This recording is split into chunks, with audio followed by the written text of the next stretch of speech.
Okay, and on page 192 and 193 is an Economic Development Officer report. Move to receive. Okay, I'll second it. okay. And all in favor of receipts? Great.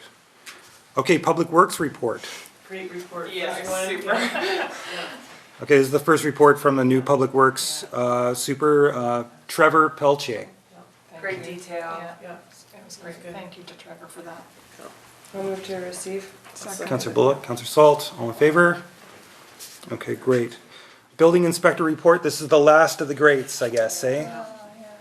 Yeah, so this is the last report of Building Inspector Steve Barnes. It looks like he's getting everything ready for changeover. Like to welcome our new one though. Welcome Dean to the village. Yeah, he just ducked. Yeah, I don't know, I'm not sure if everybody knows Dean Schneider, but he's here. Dean, would you mind standing up? He's like, oh no. Okay, so that's great. To receive. Yeah. Councillor Salt, all in favor? Receipt? Great. Okay, so we've got a bylaw officer report. Or there's not a bylaw officer report, moving on to financial report. There's accounts payable, pages 199, 2003 to 203. Councillor Salt, Councillor Bullock, all in favor? Good. There is the finance report. The recommendations, council receive the progress report from the Director of Finance. Councillor Blanchette, Councillor Salt, Great report from Laurie too. all in favor? Okay, here we go, back to the big stuff. 14.1, bylaw 694, 2013 Advisory Planning Commission, fourth and final reading. Staff recommendation that we do this. I Councillor, just want to make a comment because I've had a couple of comments come to me saying, oh, so now you're trying to recruit people to do the work of council.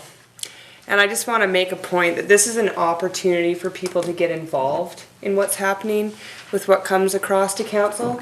And as we move forward with things like SASFE and with Valemount Glacier Destinations, mobile vendors, it's the easiest way for us to engage the citizens of town and to create more conversation about how we can proceed with things. So, I'd like to tag on to that.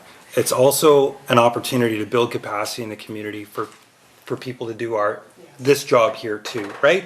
So you have people looking at these issues from that angle, they get experience there, it makes them get familiar with these issues and it's possible, for future generations. But it's also, we're looking for people that have specialties too that we don't, right? That's true. The skills So- that we don't, Yeah. So it's only going to benefit our community. Okay. So, Dallas, did you move the recommendation? A second. Okay, and all in favor? Okay, bylaw 695, 2013, tax rate bylaw, a fourth and final reading. This is a big one, this is page 217 to 220. But we've been here before and we know what's coming. So who's gonna be the one to, Councillor Bullock, Councillor Salt, all in favor? Okay, great. Now, we had that public hearing right at the very beginning. So now we're on to the temporary use permit for the Canoe Valley Community Association. Okay, so the recommendation, I love this, is that council consider. So there's a recommendation to consider whether to issue a temporary use permit to allow a public assembly facility as a permitted use at 1012A 3rd Avenue. With the following conditions, that the temporary use permit would only be valid if it's at 1012A 3rd Ave and not 1012B, which is another section of the same building. So long as the Canoe Valley Community Association is renting that, so if it's these people using that facility. So long as the parking space associated with that place is available for off-street parking.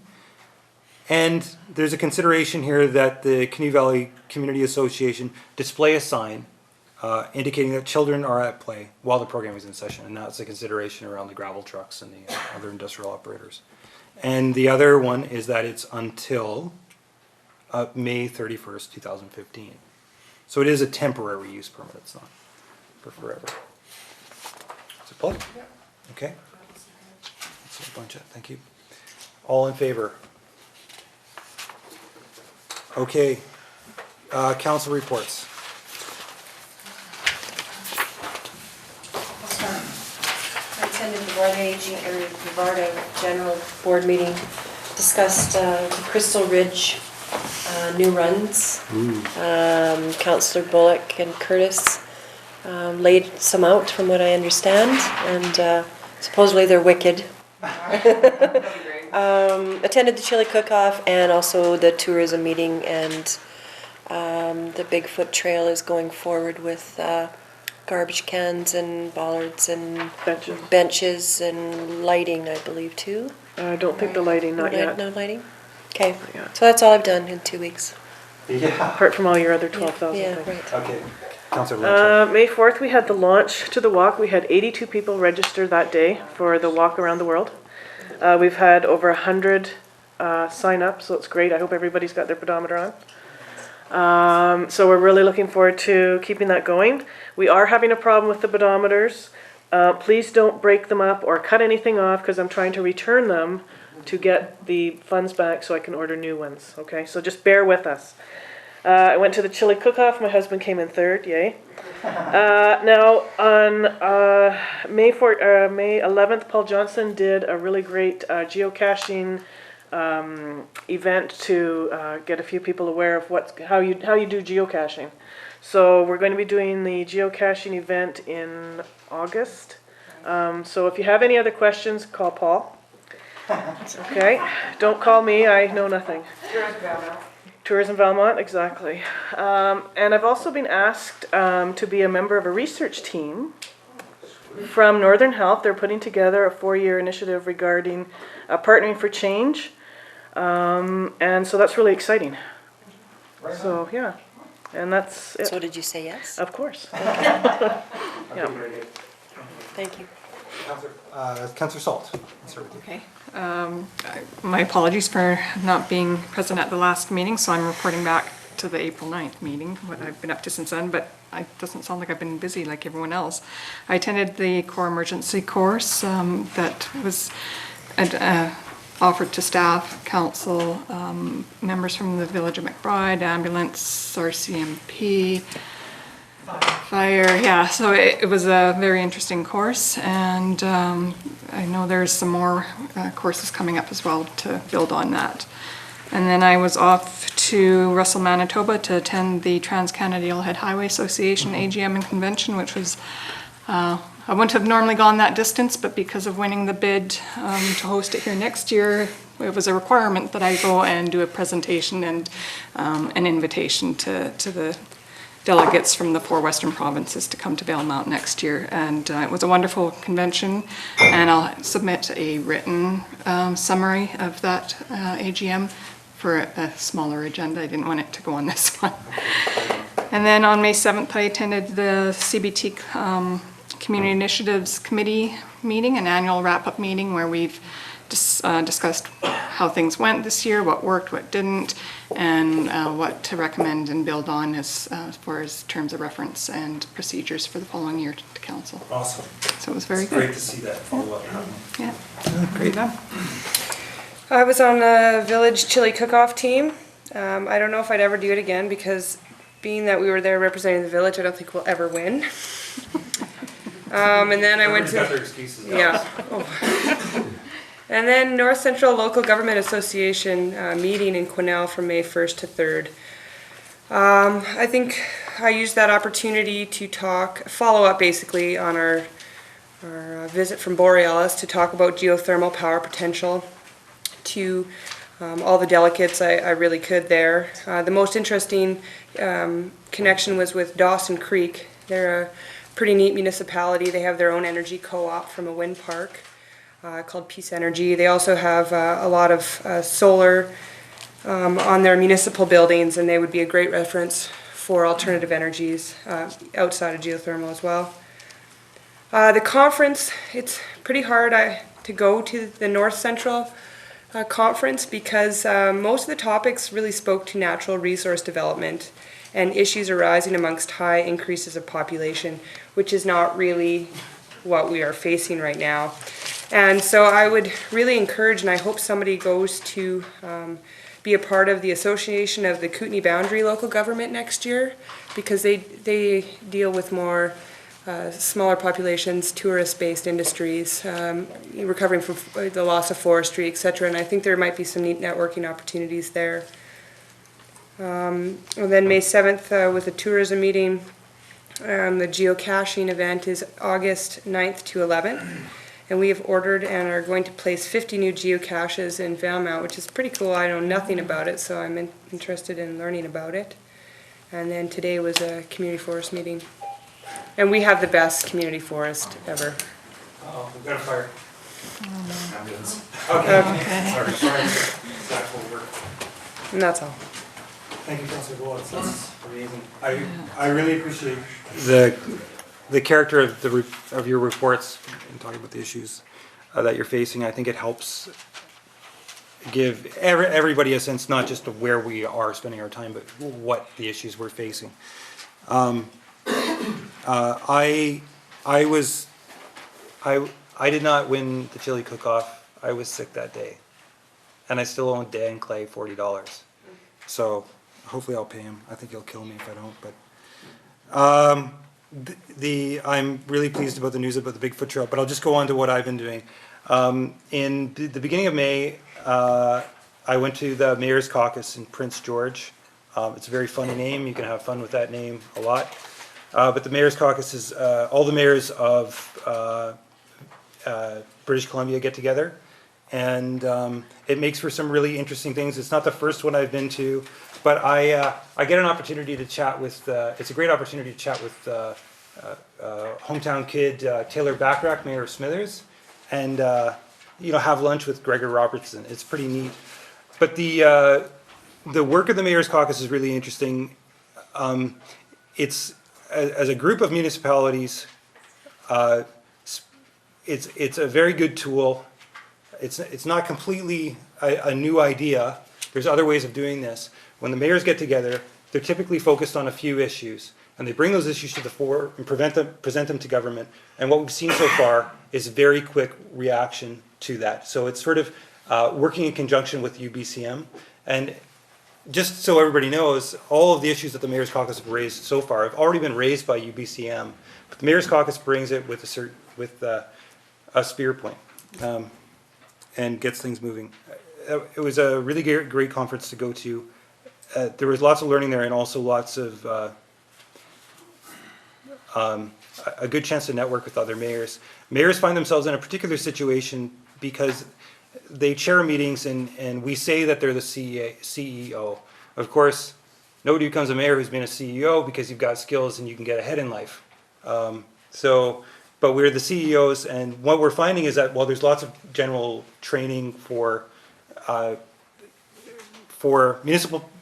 municipal folks, is that training of like, wow, what is the relationship that we have with your CAO, for example? What is the relationship with, you're the person that's doing the media stuff. So where's the extra, we're looking to support each other as mayors in really doing the job, and for me, I hope that it's an opportunity to strive for excellence in what we're doing.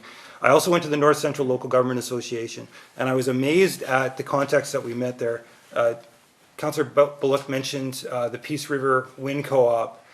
This is not a windmill in somebody's house. It's a $200 million wind farm, and it was a cooperative of the community that retained the investigative license to look at wind, and they actually brokered a deal with TransAlta, a $200 million deal to do this, and are actually equity stakeholders in that piece. That's really an interesting consideration when we look at what the opportunities are and what the right way to move geothermal power forward is. And we met a councillor there who's done a lot of work on that, so it's a great resource for us.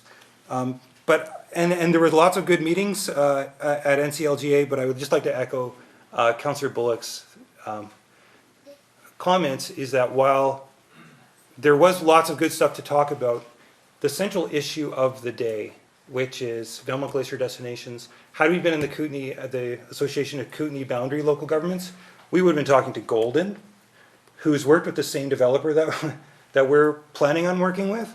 We would have talked to Revelstoke and a bunch of small communities that are in really much the same situation that we are. So I think there is sort of a clarion cry to say we should look at our association with the North Central Local Government Association and just sort of weigh it out, whether it would be better to be part of the Kootenai organization. I did get a chance to help out a little bit at the tail end of the Selwyn Trail, clearing out. If you haven't been on that trail, it's a terrific running trail, and Yora's done a fabulous job of brushing it out. Finally, most importantly, I've been working hard on conversations with geothermal with my committee partner, Councillor Latimer, and it'll be interesting to see where we take that forward, how we take that forward. But the big one of the day is, as you all know, we're getting close to the cutoff time to deciding whether or how to renegotiate the Columbia River Treaty. The Columbia River Treaty affects us by the way that Kinbasket Lake moves and recedes and how much time we can get our boats in there.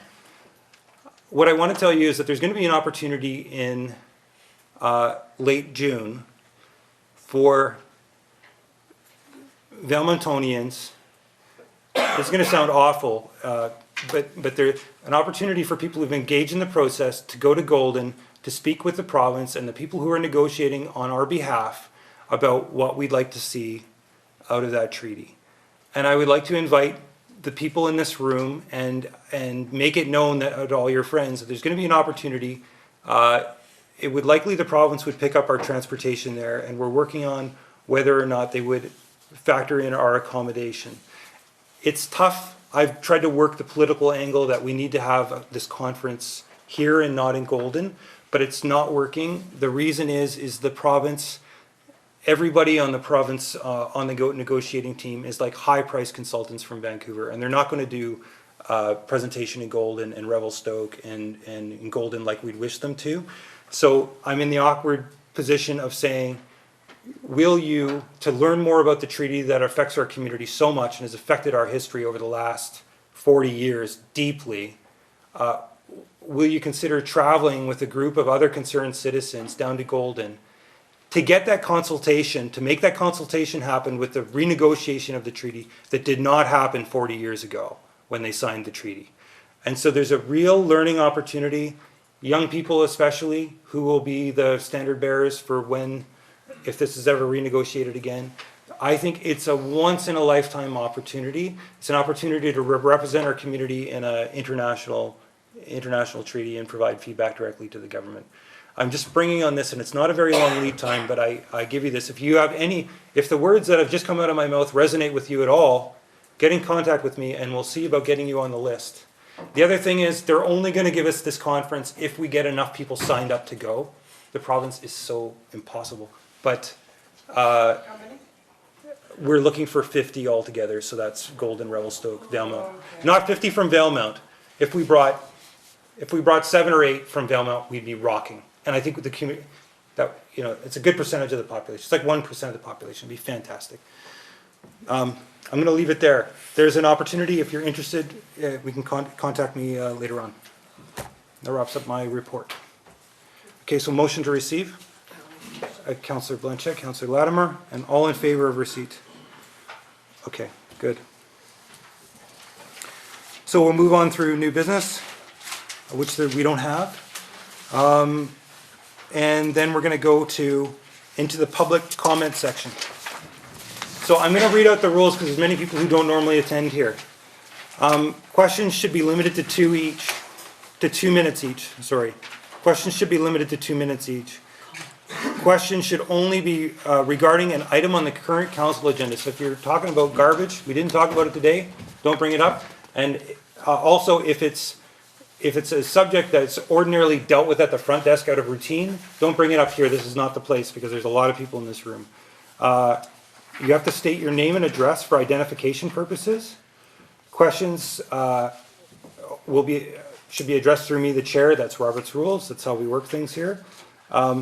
Debates with, this is for me, debates with or by individual council members or staff members are not allowed, including me. No comments shall be made by council in replying to a question.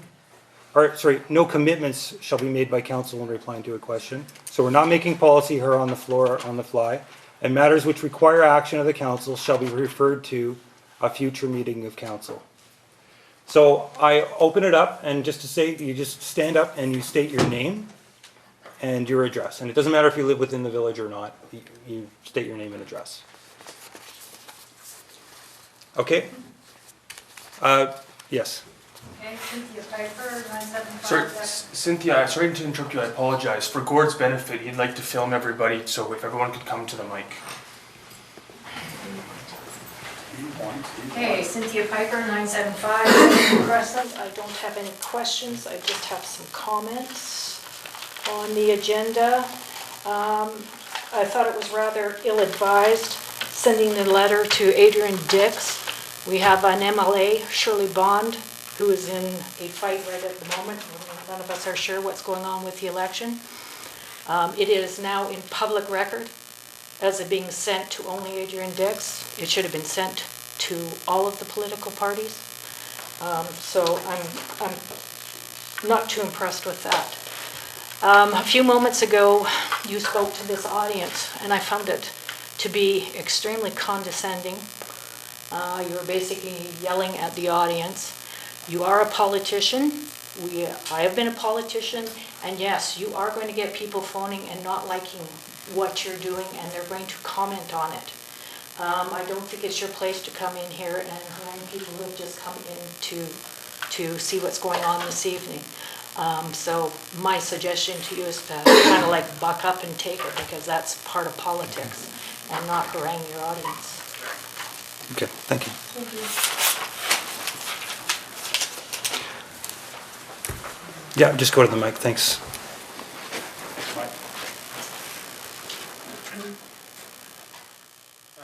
My name's Owen Torgerson, 9101 Elm Street.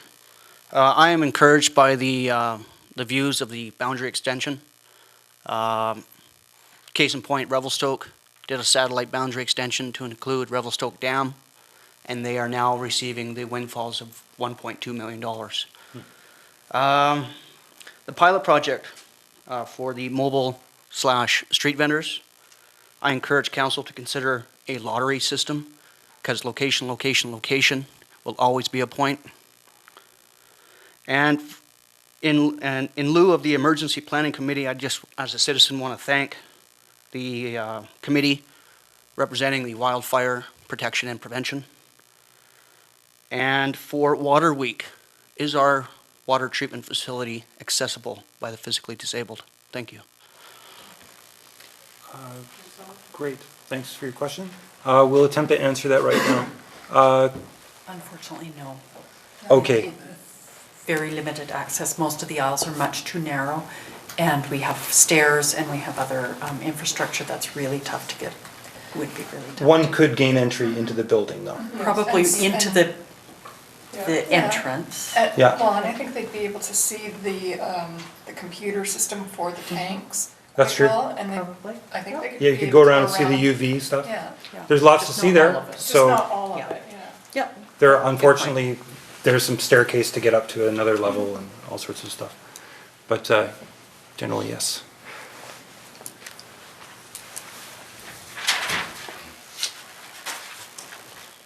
My name is Peter Reimer, 360 Lawseth Road. Mr. Chairman, with respect to item number 8.6 on the agenda,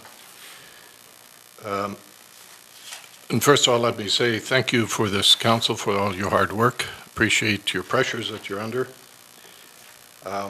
However, in defense of the developer, and I'm sure the developer can speak for herself, long before Valemount Glacier Destinations was thought of, this developer thought about what she could contribute to the village of Valemount. I'm sure that 6 years ago she had all kinds of other options of where to invest money, and had she done that, she could have probably had a lot more return on her investment than what she's had over the last number of years. And had it not been for the financial meltdown that we've had all over the world, that financing would have been in place long ago, and that development would probably be sitting in place long ago. So even today, for any kind of financial lender to think about investing $70 million in this community, given its current situation, is absolutely tremendous. And what a vote of confidence that a lender would have in Valemount to bring that kind of money here and to risk that kind of money. And we should be able to work together as a community to do absolutely the best for this community together, not divided and not harassing each other over this thing. Thank you. Thank you, Mr. Elmer.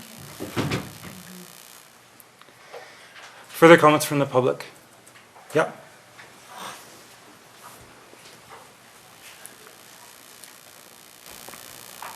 Shirley Sander, 12145 Blackman Road, Tijon. Thank you very much for the comments, and thank you for everybody for showing up today. But 6 years ago, I did buy that land, and I had great, beautiful vision for it, and got an amazing architect. I have a team of experts helping me put this project together, and recently I've hired a consultant to deal with this on my behalf and with staff and council. In order to get financing for this project, it's been almost impossible. I've been to every lender in all of Canada and the States, overseas. But I have not forsaken or left this town. I'm not one of those developers that I could have walked away a long time ago and just given up. But I have not, because I love this town. I love the mountains. I love the people. And I'm dedicated and devoted and determined to get this built so that many people can enjoy it, so we can bring new students to the schools. There'll be people that will live here permanently. There'll amazing job opportunities. It'll create great business. The construction alone will last a better part of 3 years. There's so much interest in purchasing. The tax base for the village will be fabulous. I just think it'll be such a great opportunity and really help this town. And at the very beginning, some of you might remember when I came to get all the approvals, you came to me with recommendations with what you wanted to see there. And you wanted to see a roof line, not a flat square box in the middle of town. You wanted to see a park. There's a beautiful park. We've got a swimming pool. We've got hot tubs. It's designed to be the heart of the town, and it'll attract so many more people, so much business to it. I have worked diligently all the time. It's a full-time job. I've got a box of applications and lenders and business plans all over, and I am privileged to finally find a lender this is bridge funding out of Ontario. And in Ontario, their recommendations are a little bit different than what we have here in Alberta, BC, oops. Oh, thank you. But, and it's just to get this bridge, right behind it is construction financing or pre-sales or opportunity and greatness for this town. It's what the lender wanted, and all it was is this agreement based on generalities, on servicing, on water, on sewer. It's basic agreements that have to be done for any development on that property. I have to say that we're missing a building a pocket here because it's going to be a little bit more expensive to pour concrete in the fall and in the winter time. So I am, as well as the funding itself is expiring in the next week. And because we've been waiting for a very long time to get this development agreement. Now, we did get a draft, and there was a letter presented to us in December 20th. Basically, the outline of the expenses and basically exactly what this development agreement is offering.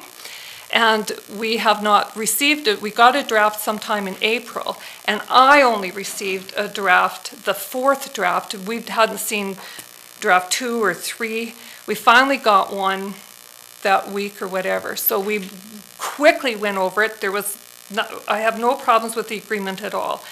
Once signed, which is, the clock is ticking now, and it's imperative. Once that agreement is signed, then it goes to the lender, then we come back and finish off some of the design changes and going through and getting a development permit. But that's where we're at right now, and that's what I've been doing and working very hard for this town. Thank you. Thank you. Further comments from the public? Alan Riel, 1144 7th Avenue. Just to provide council some clarification on the financing piece on behalf of SASFE, draft agreements and agreements in principle, financing cannot be based on those.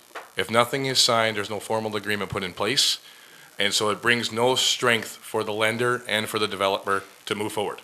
Now, to give you some clarification, just from my experiences, lenders do not know legal for the majority, lawyers do not know financing, both of which don't know real estate, no offense.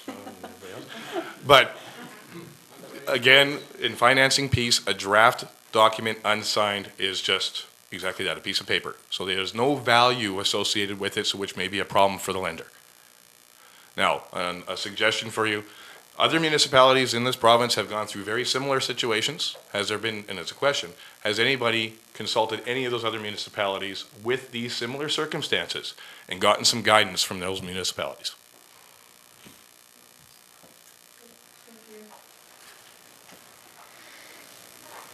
Okay. So we're going to answer that. Yeah? Okay. Yes. That's the level of expertise that another municipality is challenged in time to provide, because this is a complex development. It's a big development, and it's really big, and there's a lot to it. And other municipalities are busy as well. We're busy.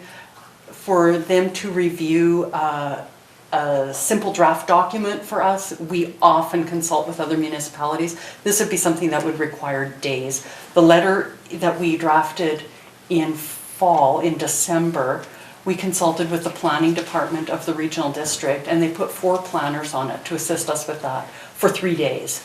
And that was just that letter. This draft document is a bigger deal again, and unfortunately other municipalities don't have the time to devote to a consultation like that. Okay, thank you. Okay. Further comments from the public?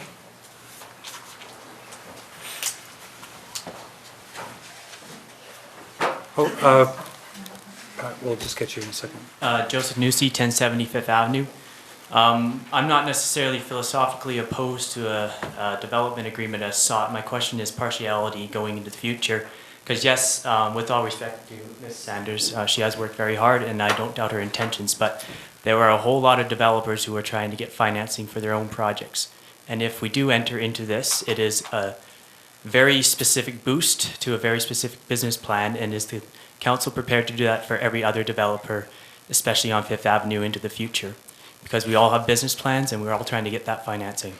What you're speaking about is aid to business. And it has been looked at seriously by this council, and it is a deep consideration. Thank you. Thanks, John. One of the tests of what we do is that it's not in that light. Thank you.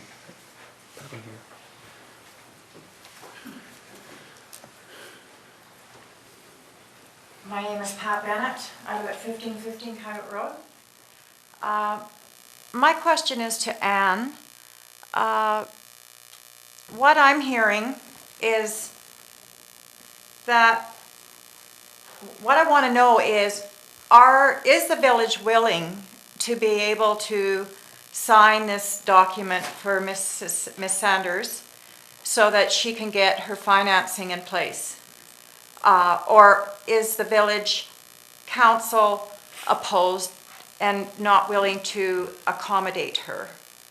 So that's my question, because that's what I heard from what you said. From what I said? Yeah. Oh, my apologies then. I don't know if I- anybody else felt that way, but that's what I heard. In my working with this council has worked really hard together with staff to try to get to an agreement that will work. We've put a lot of time and a lot of communications back and forth with And we appreciate that. the project manager. It doesn't, I appreciate that it must feel like an obstacle when process goes on for a month or two, but there's a lot, this is a big deal. And that process has involved a lot of communications back and forth with the developer's project manager, with the consultant helping us draft an agreement, with our lawyers, and just a lot of work on our part. So just from my perspective, it has certainly not felt like putting up obstacles. It's felt like working very hard to enable that project. Okay. What I heard from Ms. Sanders is that she's on a deadline now, and if she doesn't get that contract signed or that form signed, then she's not going to be able to get her funding in place. And so I was just wondering, is the village council going to be able to get this document ready in time for her? Okay, if I could respond to that. So, Ms. Bennett, thank you for your question. The point of the thing, I think, of the conversations that are going on here tonight is to serve the interests of the village. And that means being careful with this development, as well as, and supporting the growth of the community, as well as paying attention to what we need to, what our representation of the village. So there's a lot going on here. So our role is not, are you saying, if the question is the village willing to put aside our cares as a village to ensure that this development goes ahead? No, we are not. Our first, I mean, that's what I've seen from council today, and I think that's our job. If we don't do that, we'll be in big trouble. I don't question that, Andrew. What I'm just questioning is there time for the council to be able to put their heads together and figure out whether it's worth that she can get her? What we've decided tonight is to put a, thank you. Okay. All right, very good. I'm going to entertain one more question from the public because not everybody has their hands up. Okay. All right, I see that there's more. There are lots of people shifting their sheets, so there's more people who want to speak. If you do me the favor of maybe just getting up to stand and going over to the podium behind John Peterson. Oh yeah, you go. No, you go. Faster. That's okay. Well, first of all, I'd like to thank everybody that came here. We're all very concerned. I think the council is concerned. I think Shirley Sanders is concerned, and every one of us is very concerned of what's happening on the project. So I think that's a good thing, and I'm glad you're going to have another meeting. I think, Andrew, to get up and say that this was started in 2008, and that's, as Peter said, was a meltdown, was not quite appropriate. I also think it wasn't appropriate for you to say, well, she didn't pay her taxes and she just pays it on the borderline. That's very discourteous. You shouldn't have done that. I think that's out of line. But I do appreciate what you're doing, and I think this meeting has accomplished something, but I think you need to be courteous, and then both of you will get along better. Okay, thank you. Thank you everyone for being here. My name is Joseph Lurch. I'm really nervous when I speak in public, so kept me a break. What's your address? My address is 1250 Cranberry Lake Road. Okay. I'd just like to say, first of all, thank you, council. I personally didn't feel injured by anything you said earlier. I know not to speak when other people are speaking, and I think it's nice to be reminded of it every once in a while. As was mentioned earlier by Rael, I think he pointed out that the financing doesn't care whether these agreements have been signed or not. So the purpose of the agreement in my mind is for tax breaks purposes, is that correct? No. Completely wrong? No. Okay, sorry about that. Well, then let me start here. Taxes do matter to some of us. We're not all in the same books in point of coffers, money. People care when they know how much they're paying each year for their property taxes and the like. And for someone not to be paying their property taxes 3 years in a row, it's noticeable on the consecutive years' bills for the rest of us. I think if more people were aware of this fact, they'd definitely be here at the meeting as well and sharing their opinions. Thus, I would say voicing it publicly, what the tax situation for people is what the responsibility of a council is. And I wouldn't condemn them for it. Thank you. Okay, thank you. I'm going to make a further last call for comments from the public. It's been a very long meeting. We're at 9:30, so, okay, so we've got 2. So if you just want to line up over there, that'd be great. If we have a third, okay, wow. So we're really going to watch the clock now, and we're going to watch the time, but yeah, please go ahead. Stephen Craig, 1437 6th Avenue. I just have a comment. I'd just like to thank the council, or the village councilman, for getting legal counsel to protect the village for any future debts that possibly may be incurred because it's not in place. So I just want to say thank you. Okay. Thank you. Peter Thelmark, 12 on the Main Street. I just want to make a couple of comments, Andrew. Earlier you said that you would like the respect from the village. You know what? You have to earn that. True. Okay? And the other thing is, I was talking about the vending machines. Vancouver got 148 vending machines. They got no problem with that. Montreal got 20 the other day. It was announced on TV. They have no problem. Why are we having so much problem with this? I don't understand that. And as a far as SAS fee, I do believe that you have stalled this for many years. So I think you should. I remember you when you had your newspaper and how you wrote up about SAS fee. That was such a beautiful thing. So I hope you haven't changed yet. Thank you. Thanks, Peter.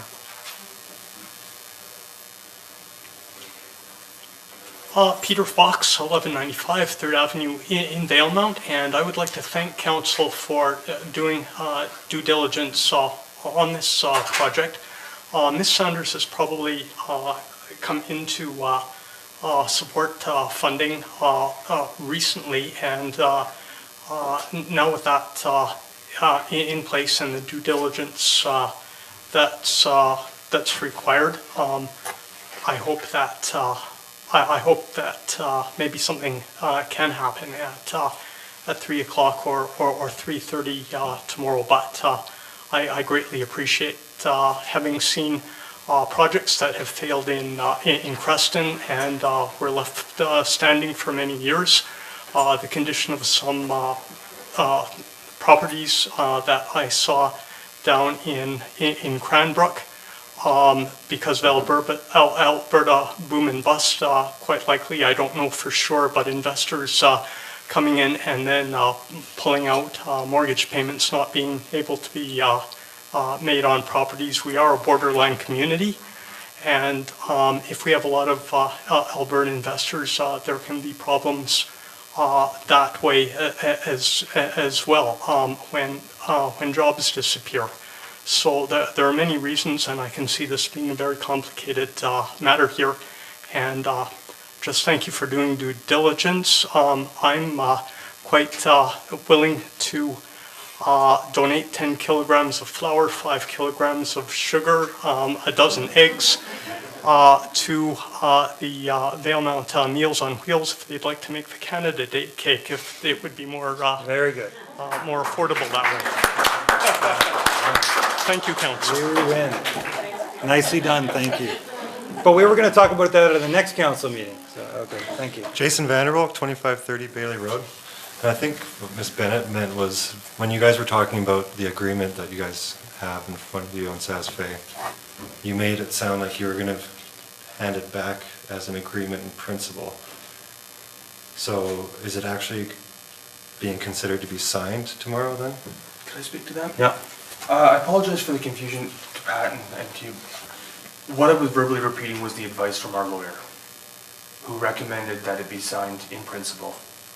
Or not signed, sorry, just presented, approved in principle with no signature as a draft agreement, but that a signature would be inappropriate at this time. Further, we can't speak to our decision at tomorrow's council meeting, right? Like, But we I'm have to saying, decide. is that a possibility tomorrow? Well, If we that's need to what's speak to required the to make developer, it go but forward. anything's possible. Anything's possible. Yeah. I Also- appreciate that, I appreciate the question, but we have this issue, right? We have a lawyer saying, don't do that. And then we have a developer saying, you need to do this or this. So, but that's what meetings are for, so hopefully we can come to some agreement tomorrow. But I think what you've seen tonight is that council's willing to wipe off whatever's on the agenda tomorrow and come at 3:30 and meet over this. So that's the only answer I can give you. Okay. Thank you. Further questions? No, I only paid my moves until 9:30. Okay, it's hilarious. All right, I'm gonna close questions, comments to the public. But don't leave yet, because we've got more fun stuff. Oh, they're locked. Could you just tell them that they need to go around? That door's locked.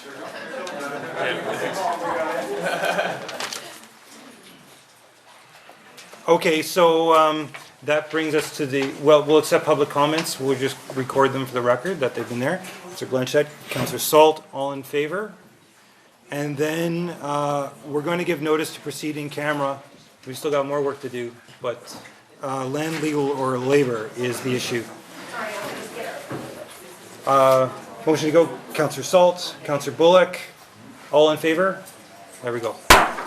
Thank you so much for coming out tonight.